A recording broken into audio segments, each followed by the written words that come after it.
Para nosotros en American University ha sido un privilegio colaborar con Rodolfo y sus colegas con el apoyo de USAID en el desarrollo de este centro, y yo con entusiasmo, con mucha ilusión, espero poder continuar nuestra colaboración tanto por estos medios virtuales como cuando las situaciones sanitarias permitan, ahí directamente en San Miguel, así como en Washington, ¿no? Yo, una cosita más que agregaría: nosotros en el Centro de Estudios de América Latina y Latinos en American University hemos lanzado unas páginas en nuestro sitio web que intentan proporcionar orientación para investigadores y ciudadanos que quieren mejor entender el impacto de la pandemia en América Latina y sobre las comunidades latinas en Estados Unidos. Y en ese sentido, si visitan nuestra página, espero que algunos de los estudios que estamos haciendo accesibles por ese medio les pueden interesar. Yo voy a enfocar esta mañana en 4 temas y los resumo aquí brevemente y luego entro en más profundidad sobre cada uno. El primero de ellos tiene que ver con la supuesta dilema entre protección de salud pública, por una parte, y promoción de la actividad y bienestar económica, por otra parte. Y yo voy a sugerir que el suponer que hay una contradicción o que hay una dilema de escoger una u otra es una perspectiva errónea, que es importante contemplar estos dos fenómenos de manera mutuamente reforzante. Un segundo punto que quiero tratar tiene que ver con las iniciativas que los gobiernos del Triángulo Norte han adoptado para responder a esta crisis. Un tercer área que quisiera reflexionar tiene que ver con la capacidad de los liderazgos políticos para asegurar el cumplimiento con las normativas que se enuncian desde el Estado. Y quiero tratar, aunque sea brevemente, el tema de cómo los líderes políticos se relacionan con la sociedad en medio de esta crisis. Eso es un tema que yo creo que se va a profundizar mi colega Chuck Call, así que yo no voy a entrar muy en detalle, pero hay algunas cosas que quisiera señalar. Y por último, si me queda tiempo, quiero ofrecerles una breve reflexión sobre lo que puede ser, lo que necesitaría ser el papel de la comunidad internacional en la recuperación de la crisis que la pandemia está provocando en Centroamérica. Bueno, el primer punto sobre la falsa dilema entre medidas sanitarias y protección de la actividad económica. Creo que es muy importante tomar como punto de partida que Centroamérica, y concretamente los países del Triángulo Norte, El Salvador, Honduras y Guatemala, son sociedades en que, primero, los mercados laborales consisten principalmente en trabajo, empleo informal. Y eso implica que si no hay mecanismo de hacer llegar recursos a esas mayorías de la fuerza laboral que dependen de la actividad informal para sostener a sus hogares, si no hay mecanismo de hacerles llegar ingreso durante un periodo de distanciamiento social y de cuarentena de actividad económica, esa población no va a poder cumplir con las medidas sanitarias, y en ese sentido se va a agravar la dinámica de contagio en la región. Toda la idea de introducir medidas para que la gente quede en sus casas y solo salga por tareas de urgencia y que no vayan a trabajo, todo eso tiene como fin el arrestar el ritmo de contagio del virus. Y en la medida en que la gente no tiene la opción para respetar esas demandas, para respetar esas normas, eso va a ser inviables, van a socavar la eficacia de esas medidas. Y en este sentido, un tema fundamental es que el proporcionar acceso a ingresos a todos los hogares en la sociedad se convierte en un tema fundamental de salud pública. Y es especialmente complicado en Centroamérica precisamente porque ese porcentaje tan alta de la fuerza laboral está fuera de los mercados de trabajo del empleo formal.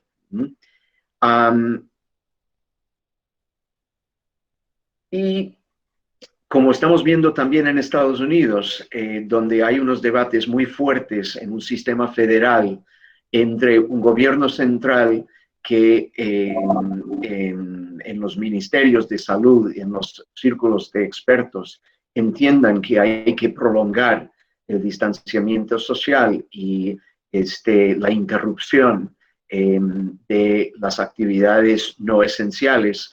Estamos, sin embargo, viendo a nivel de algunos de los estados un intento de relanzar, de reabrir la actividad económica de una forma que parece prematura. De la misma forma, es importante que en Centroamérica estamos comenzando a ver a ciertos sectores haciendo llamadas para que se reabra, para que se reabra sectores de la economía, lo cual puede llevar a una situación de mayor crisis sanitaria. Y en ese sentido, y esto es algo que ha sido tratado en un ensayo muy interesante por el economista salvadoreño Alex Segovia, un ensayo que se publicó por la Fundación Carolina hace unos 10 días, que es esencial que se mantenga el apoyo a las medidas que intentan reducir la actividad económica en el interés de la preservación de la salud pública. Y las demandas de que se reabra prematuramente, supuestamente con una lógica económica, el problema es que implican costos en términos de salud pública que a su parte tendrían un impacto económico sumamente negativo. Y en ese sentido, lo que quiero subrayar es que hay una convergencia entre los intereses de largo plazo en términos económicos y los intereses de corto y mediano plazo en términos de la epidemia.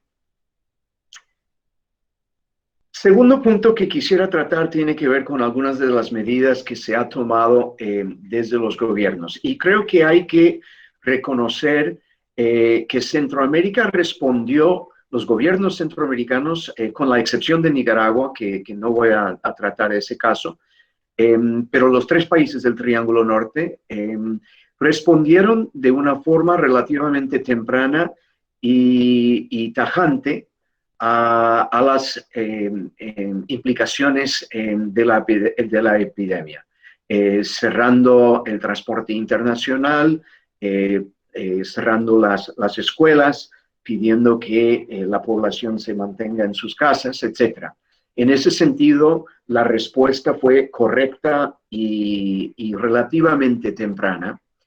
En diversos niveles, los gobiernos han introducido mecanismos económicos, han intervenido económicamente para intentar hacer viable que la población observe estos requerimientos. Y eso ha tenido diversas formas en diversos países, desde la suspensión de pagos para agua, para electricidad, etcétera, pero más importante para proporcionar ingresos básicos a los hogares para que tuviesen acceso a comida, a necesidades básicas. Ahora bien, es muy complicado lograr eso en Centroamérica precisamente por el carácter informal de mucha actividad económica y por el nivel de, hasta uno podría decir, desidia con respecto a la inclusión social en tiempos normales, ¿no? En la medida en que el Estado no tiene ya canales para proporcionar ingreso y bienes públicos a sectores importantes de la población, es muy difícil que desde cero se introduzca capacidad administrativa y logística para hacer llegar esos recursos a la población. Uno podría esperar, siendo optimista, que una consecuencia de esta pandemia podría ser el desarrollo, la consolidación de canales a través de las cuales se puede hacer llegar recursos de una forma más universal de lo que ha sido posible históricamente en Centroamérica. Quisiera también subrayar que a pesar de que los gobiernos de la región sí han introducido políticas y designado recursos para enfrentar, satisfacer esas necesidades básicas, el nivel de esa inversión ha variado considerablemente a lo largo de la región. ICEFI, el Instituto Centroamericano de Estudios Fiscales, publicó o ayer o anteayer un resumen de las medidas fiscales que los gobiernos habían asumido y ahí sus cálculos preliminares son que en El Salvador se apropió un 7% del PIB en términos de gasto para intentar enfrentar este momento de crisis. De forma también impresionante, en Honduras calculan que unos 9 o 10% del PIB han sido designado por el gobierno para enfrentar estas necesidades básicas de la población. Notablemente, su cálculo es que en Guatemala esa cifra es de 2 o 3% del PIB, contrastando con 7 en El Salvador y casi 10 en Honduras, lo cual implica que en un país como Guatemala, que ya tenía una crisis alimentaria, una crisis de desnutrición infantil, una crisis de falta de acceso a recursos básicos, hay motivos para estar muy preocupado acerca de la capacidad para la población de observar las medidas sanitarias que se imponen actualmente. Si la sociedad, si los ciudadanos experimentan hambre, no van a tener alternativa, pero salir a la calle para buscar cómo generar ingreso para la sobrevivencia de su familia. Entonces, estos gastos públicos son absolutamente esenciales para que la región logre arrestar la expansión del virus en la población, postergar su circulación en la población. Una nota que yo tomaría, se publicó esta mañana o ayer en El Faro, un artículo bien interesante del historiador salvadoreño Knut Walter. Y ahí introduce una propuesta que yo creo merece consideración seria en la región y quizás más allá del Triángulo Norte, que tiene que ver con las posibilidades de establecer un racionamiento en términos de alimentos básicos, insumos básicos, para asegurar la seguridad alimentaria en este momento de enorme vulnerabilidad. Y yo les recomiendo ese artículo, me parece una reflexión muy considerada, prudente en este momento de gran inestabilidad e incertidumbre. Un tercer punto que quisiera tratar tiene que ver con los liderazgos políticos y su capacidad de ejercer su autoridad. Y ahí quiero destacar varios puntos. Primero, me parece muy importante reflexionar sobre el grado de legitimidad previa a la crisis que tenían los gobernantes. Y ahí yo creo que se puede hacer un contraste bien provocador entre los casos centroamericanos. El presidente Bukele entraba en esta coyuntura con niveles de aprobación altísimos por parte de la opinión pública, después de haber ganado una elección hace un año, y de nuevo, dejando al lado las evaluaciones de su administración, un nivel de apoyo en la opinión pública bien alto. Y esto es un recurso muy importante para un gobierno que intente motivar a la población a cambiar su comportamiento. También es un riesgo, porque líderes que se sienten demasiados empoderados por la opinión pública también pueden caer en la tentación de actuar de formas unilaterales, de formas prepotentes, etc. Creo que se puede contrastar la situación de altísima legitimidad por parte del Ejecutivo en El Salvador con una situación como la hondureña, donde la epidemia llega en un momento de enorme tensión política, de polarización política, en que gran sector de la opinión pública quedaba convencido de que el liderazgo de Juan Orlando Hernández fue resultado de una elección fraudulenta a finales de 2017, y desde el cual han habido movilizaciones sociales en contra del gobierno, cuestionando la legitimidad del gobierno de una forma casi constante. Y creo que el entrar en la crisis con niveles muy disminuidos de apoyo y de legitimidad ante la opinión pública pone en cuestión la capacidad de las autoridades de mantener, mantener el apoyo de la sociedad en respuesta a las medidas que intentan introducir. Entonces, esa cuestión de legitimidad me parece muy importante. Un segundo tema que me parece muy importante tiene que ver con la autonomía de las autoridades políticas con respecto a sectores de presión que pueden limitar su capacidad de respuesta ante la crisis sanitaria. Y ahí yo creo de nuevo el artículo que Alex Segovia publicó con la Fundación Carolina merece atención.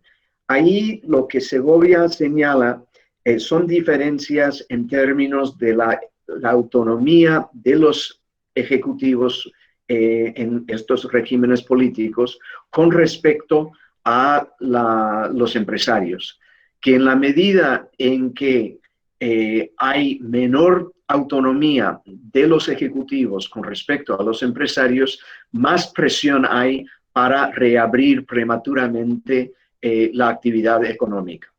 Y allí de nuevo uno puede especular que en parte por ese tema de legitimidad que yo mencioné anteriormente, el gobierno de El Salvador ha tenido algo más de autonomía en comparación con sus contrapartes en Guatemala y en Honduras.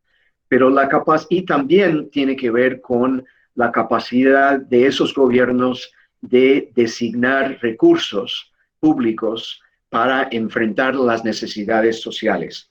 En la medida en que sectores de las élites resistan el designar recursos públicos para estas necesidades básicas, más difícil va a ser contener la pandemia. Y entonces esa cuestión de la capacidad o la falta de capacidad de las autoridades políticas de tomar decisiones más allá de las presiones que les llegan desde el sector privado, me parece sumamente importante. Un último punto en este respecto tiene que ver sobre la autoridad del Estado, la capacidad del Estado de lograr gobernar, por así decirlo, universalmente a lo largo del territorio de su país. Obviamente, se ha comentado desde hace mucho tiempo la dificultad en Centroamérica de establecer presencia del Estado en la totalidad del territorio.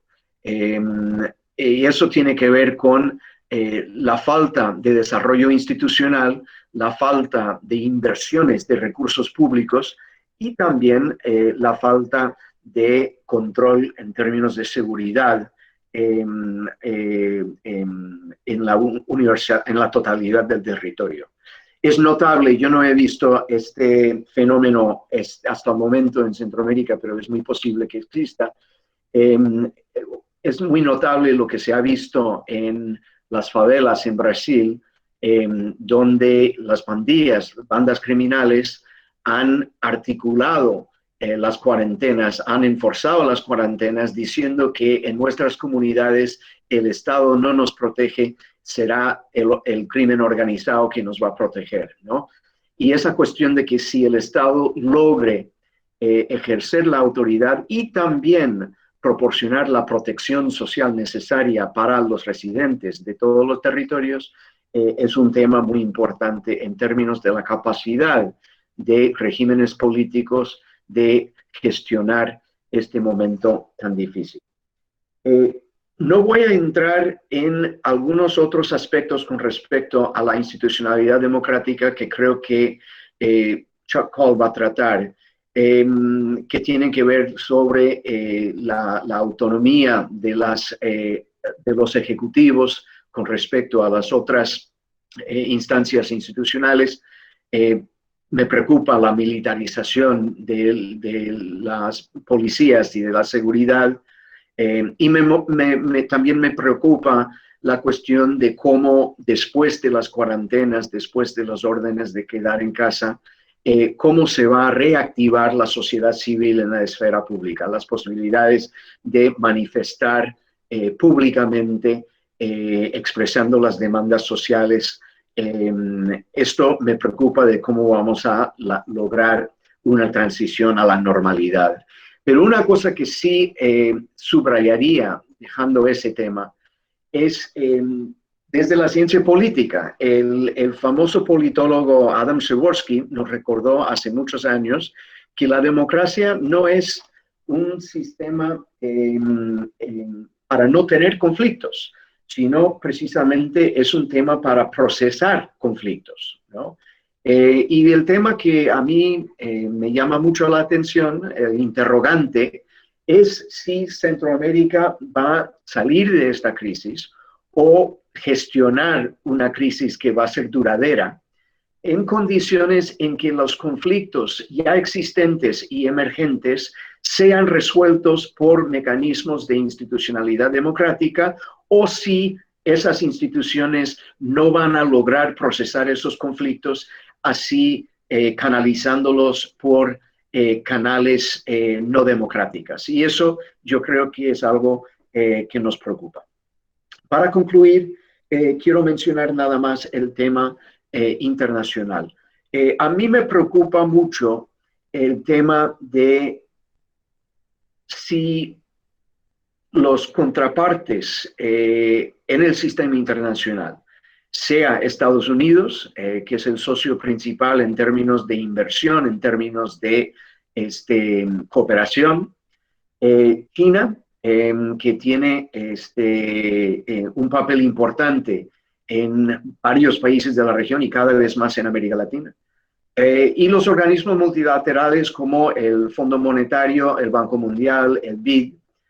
A mí me preocupa la medida en que esos y otros actores externos estén a las alturas de las demandas esenciales de Centroamérica para emerger, para salir de esta crisis. Estos gastos necesarios que los gobiernos han efectuado y los gastos que vienen, que van a ser necesarios, sobrepasan las capacidades extractivas de esas economías. Van a requerir un insumo de capitales externos, van a requerir un insumo de materiales e infraestructura sanitaria que no se puede generar localmente. Y a mí me preocupa si esos interlocutores externos, desde el gobierno de Estados Unidos hasta el de China, hasta las multilaterales en Washington, si están a las alturas de las demandas de esta crisis. Y creo que va a ser fundamental que haya una movilización de recursos internacionales, tanto en el corto plazo como especialmente en el mediano y largo plazo. Y eso puede ser especialmente cierto porque el choque económico que esta crisis sanitaria está causando no va a ser solamente de corto plazo. Las cifras que están saliendo ahora están prediciendo hasta un 4% de declive del PIB en Centroamérica durante el año 2020. Yo personalmente sospecho que eso es algo optimista. Esos son los escenarios que salieron del ICEFI esta semana.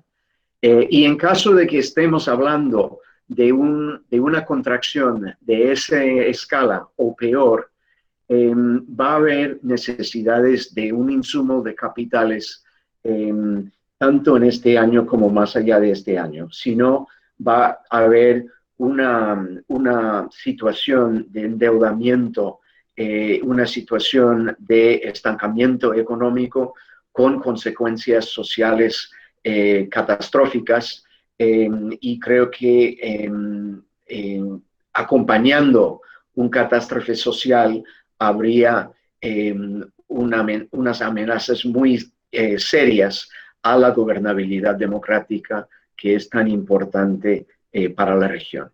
Y con eso concluyo, con muchas gracias.